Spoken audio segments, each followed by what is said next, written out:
I can put my hand on my heart and say I have no idea what Carla's paid and he has no idea what I'm paid. Right, and you don't think that Channel 9 is a place where men would be paid more than women for the same work? Besides, I do it out of love anyway. Doing it out of love. A long-time Today show co-host Lisa Wilkinson stunned the country last night, announcing her immediate departure from the program and Channel 9. As that awkward exchange with The Weekly's Charlie Pickering suggests, there were tensions and rumours that her co-host Carl Stefanovic was paid almost twice what she was. The former Dolly and Clio magazine editor will join Channel 10's The Project after contract negotiations with Nine broke down. Critics say it's just a high-profile example of the gender pay gap. That really affects women across professions in Australia, that it's not really just a story about Lisa Wilkinson. It's a story about women in the workforce in Australia. To talk more about this, I'm joined by Yolanda Vega. She's a former CEO of the Women's Chamber of Commerce and Industry who researches gender equity at Swinburne University, and also Tim Burrows, Content Director of industry publication Mumbrella. Welcome to both of you. Thank you. Good evening. All right, let's get stuck into this. Yolanda, let's start with you. Lisa Wilkinson was reportedly a bigger ratings draw than Carl Stefanovic, if you look at some of the stories that have been circulating today. Yes. In fact, the show did better when he was on leave. Why was Channel 9 paying her less? Because she's a woman. Do you think? And because probably like in every other industry, men assume that they have the authority and the ability and the power to do as they want, and the mateship culture continues in this country. What's your response to that, Tim? Is that what it was all about? Look, I think we've seen plenty of examples in this country of a gender pay disparity. I'm not so sure this is one of them, though, when we're talking about somebody who's negotiating an extremely high salary, probably actually a salary that's higher than the CEO of Channel 9, I would have thought. I don't think we're comparing quite the same things. Firstly, the deal for Carl was a couple of years back at a different point in the contract cycle, and of course, he also delivers ratings at the other end of the day as well. He hosted a show called This Time Next Year, which rated very well in the evenings on a short run. He's done other stuff. He's done stuff for 60 Minutes. So I'm not sure we can compare directly apples with oranges here. You know, again, he's on an exclusive network contract. You won't see him doing anything else, whereas Lisa Wilkinson has a few other outside interests, writes for a publication, does a couple of sort of branded things as well. So I suspect that in the media in fact, I know that in the media there is a gender pay disparity, but I really feel uncomfortable seeing this as the poster case for it. That's a fascinating analysis. It does run contrary to the mainstream analysis on this case. Yolanda, do you buy it? Because Tim did explain there to us some of the differences in terms of the work they were doing. Could that explain it? Well, it could explain it. However, I don't agree with him saying that it's comparing apples and oranges. If two people are doing the same job, why are they not getting the same pay? That is the vital question, whether we're talking about $2 million or $200,000 or $20,000 a year. If you're a woman in this country, you are guaranteed that you will get pay, a lesser amount of pay, regardless of whether you have a higher tertiary education or not. We know that the education system and the research coming out of not only Australia but also the UK and other English-speaking economies shows that women are the majority coming out of university, and they get better grades immediately as they leave the university and enter the workforce. They automatically get less pay for the same job. Unfortunately, this case with Lisa Wilkinson has made it around the world, which you can look at it, you know, as a glass half full or half empty.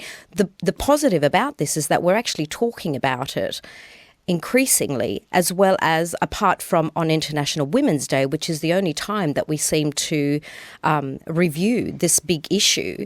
And regardless of what Tim says about apples and oranges, the research doesn't lie. The data from the ATO, the data from the Australian Bureau of Statistics, the data from WGEA, any agency that you look at in Australia and internationally shows that women in Australia are not paid equally for the same job. Tim, I want to go to the way that you've explained this and I suppose challenge you a little bit, because you talk about the extra roles, the exclusivity that Karl Stefanovic had with Channel 9. But does it account for the huge discrepancy between their pay? I mean, the last figure was, 1.8 million that she had, they had last offer. That's the reported last offer she was offered. But she was, I understand, on 1.1 million and he was on 2 million earlier. That's a huge discrepancy. Does it really explain all of the different roles you describe? Yeah, look, that is definitely something which Nine would have had some very tough questions to answer. I think in terms of what they finally put on the table when it came time to renegotiate the deal, I'm not a spokesman for Nine. I don't speak for Nine, but I can understand where they're coming from when they're arguing that they were broadly offering her the same for the breakfast presentation role, and Carl gets a few other things. The other thing that's worth mentioning, which hasn't come out either way, is it's certainly been widely reported that he was also on some sort of performance bonus, probably if they ever beat Sunrise, which they never did, and I suspect in the near time won't now. And there hasn't been an indication anyway whether that was on the table for Lisa Wilkinson or not.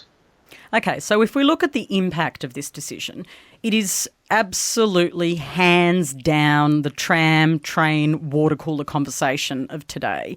And it's because it's resonated so much. I mean, I've spoken to women, I've got unsolicited calls from women. I'm talking teachers, lawyers, women doing different things who feel this very strongly. It is pressed a button in women across this country.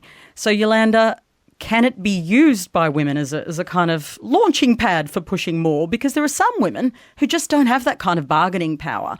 As excited as many women were, and I'll put my hand up here, to see Lisa take a stand, many women don't have this kind of power. Well, no, and I think power is the exact word that we're looking at here. If you're a single mother working as a nurse or as a teacher, there's no way you can bargain because you have to pay the rent and feed your children. So there's absolutely no power. Who does have the power is the government. We need to legislate, and we've already legislated 30-odd years ago to ensure that women and men get the same equal pay for equal work. But nobody is being castigated or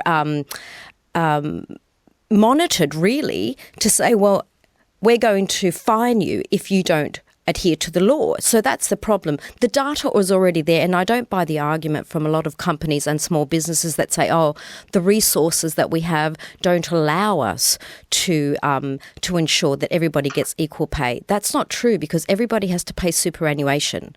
And when you show that data or look at that data, you can see who's getting what in their pay. So if we've legislated it, governments have to take the initiative and include the power, whether it's the ATO or another agency, to ensure that those that break the law pay the consequences.